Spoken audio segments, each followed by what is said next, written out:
Hi hello ವೀಕ್ಷಕರೇ, ಪುನರ್ವಿ ಸಂಸ್ಕಾರ್ಗೆ ಸ್ವಾಗತ ಸುಸ್ವಾಗತ. ಎಲ್ಲರೂ ಹೇಗಿದ್ದೀರಾ? ಚೆನ್ನಾಗಿದ್ದೀರಾ ಅಂತ ಭಾವಿಸ್ತಾ ಗೃಹಲಕ್ಷ್ಮಿ ಯೋಜನೆಯ ಮತ್ತೊಂದು ಹೊಸ ಅಪ್ಡೇಟ್ಗೆ ಸ್ವಾಗತ ಸುಸ್ವಾಗತ.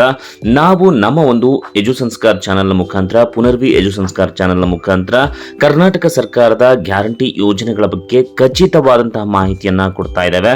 ಅದರಿಂದ ತುಂಬಾ ಜನ ವೀಕ್ಷಣೆಯನ್ನ ಮಾಡಿ ಕಮೆಂಟ್ ಸೆಕ್ಷನ್ ಅಲ್ಲಿ ಕಮೆಂಟ್ ಮಾಡ್ತಾ ಇದ್ರು. ಏನಪ್ಪಾ ಅಂತಂದ್ರೆ, ಸರ್ ನಮಗೆ ಮೊದಲನೇ ಕಂತಿನ ಹಣ ಜೊತೆಗೆ ಎರಡನೇ ಕಂತಿನ ಹಣ ಅಷ್ಟೇ ಯಾಕೆ, ಮೂರನೇ ಕಂತಿನ ಹಣ ತುಂಬಾ ಜನಕ್ಕೆ ಈಗ ಬಿಡುಗಡೆ ಆಗ್ತಾ ಇದೆ.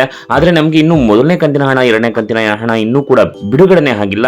ನಾವು ಹತ್ತಿರದ CDPO ಅಧಿಕಾರಿಗಳನ್ನ ಕೇಳಿದ್ವಿ, ಅಂಗನವಾಡಿ ಕಾರ್ಯಕರ್ತೆಯರನ್ನ ಕೇಳಿದ್ವಿ.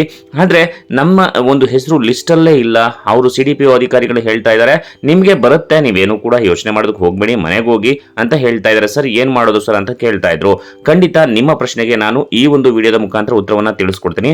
ನಂತರ ಮೂರನೇ ಕಂತಿಗಾಗಿ ವೆಯ್ಟ್ ಮಾಡ್ತಾ ಇರುವಂತದ್ದು, ಮೂರನೇ ಕಂತಿಗಾಗಿ ಯಾರು ವೆಯ್ಟ್ ಮಾಡ್ತಾ ಇದ್ದಾರೋ ಅಂಥವರು ಮಿಸ್ ಮಾಡ್ದೇ, ಸ್ಕಿಪ್ ಮಾಡ್ದೇ ವಿಡಿಯೋವನ್ನ ನೋಡ್ತಾ ಬನ್ನಿ. ಜೊತೆಗೆ ಈ ಒಂದು ವಿಡಿಯೋಗೆ ಲೈಕ್ ಮಾಡಿ.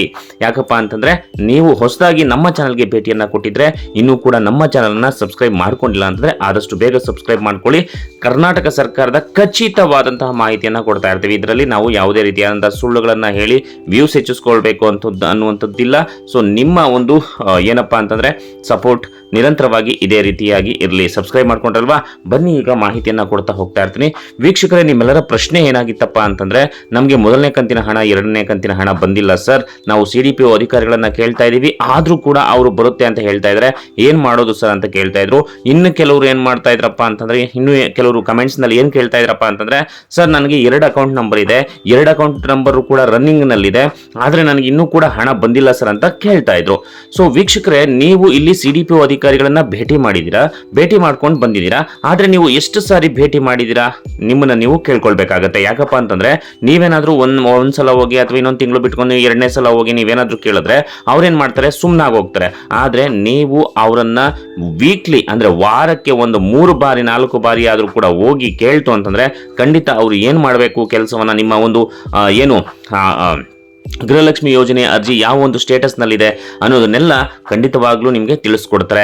ಜೊತೆಗೆ ಗೃಹಲಕ್ಷ್ಮಿಯ ಒಂದು ಯೋಜನೆಯ ಬಗ್ಗೆ ಲಕ್ಷ್ಮಿ ಹೆಬ್ಬಾಳ್ಕರ್ ಅವರು ಎರಡನೇ ಕಂತಿನ ಹಣ ಜೊತೆಗೆ ಮೊದಲನೇ ಕಂತಿನ ಹಣದ ಬಗ್ಗೆ ತಿಳಿಸಿರುವಂತಹ ಪ್ರಕಾರ ಸಭೆಯಲ್ಲಿ ಏನ್ ಹೇಳಿದ್ರಪ್ಪ ಅಂತಂದ್ರೆ, ಅವರು ಹಂತವಾಗಿ ಈಗ ಆಲ್ರೆಡಿ ಹಣ ಬಿಡುಗಡೆ ಆಗ್ತಾ ಇದೆ, ನೀವೇನು ಕೂಡ ತಲೆ ಕೆಡಿಸ್ಕೊಳ್ಳೋದಕ್ಕೆ ಹೋಗ್ಬಿಡಿ. ಕರ್ನಾಟಕದ ಎಲ್ಲಾ ಒಂದು ಯಜಮಾನಿಯರಿಗೆ ಗೃಹಲಕ್ಷ್ಮಿ ಹಣ ಏನು 4,000 ರೂಪಾಯಿ ಜಮೆ ಆಗಿರುವಂತ, ತುಂಬಾ ಜಿಲ್ಲೆಗಳಿಗೆ 4,000 ರೂಪಾಯಿ ಜಮೆ ಆಗಿದೆ.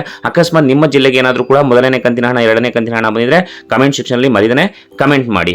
ಮತ್ತೆ ಮುಂದಿನ ಒಂದು ಮಾಹಿತಿ ಏನಪ್ಪಾ ಅಂತಂದ್ರೆ, ಕೆಲವರು ಹೇಳ್ತಾ ಇದ್ರು ಏನಪ್ಪಾ ಅಂತಂದ್ರೆ, ಗೃಹಲಕ್ಷ್ಮಿ ಯೋಜನೆಯ ಹಣವನ್ನ ನಾವೇನಾದ್ರೂ ಕೂಡ ಅದೇ ಅಕೌಂಟ್ ನಲ್ಲಿ ಬಿಟ್ಬಿಟ್ರೆ ಅದು ಮತ್ತೆ ನೆಕ್ಸ್ಟ್ ಮಂತ್ಗೆ, ಮುಂದಿನ ಒಂದು ತಿಂಗಳಿಗೆ ಆ ಒಂದು ಮೂರನೇ ಕಂತಿನ ಹಣ ಬರೋದಿಲ್ಲ. ಅಕಸ್ಮಾತ್ ಮೊದಲನೇ ಕಂತಿನ ಹಣ ನಿಮ್ಮ ಒಂದು ಏನೋ ಅಕೌಂಟ್ ಅಲ್ಲೇ ಇರುತ್ತೆ ಅಂತ ಅನ್ಕೊಳ್ಳಿ, ಎರಡನೇ ಕಂತಿನ ಹಣವನ್ನ ಬರೋದಿಲ್ಲ. ಅಕಸ್ಮಾತ್ ಮೊದಲನೇ ಕಂತಿನ ಹಣ, ಎರಡನೇ ಕಂತಿನ ಹಣ ಅಲ್ಲೇ ಇತ್ತು ಅಂತಂದ್ರೆ ಮೂರನೇ ಕಂತಿನ ಹಣ ಬರೋದಿಲ್ಲ.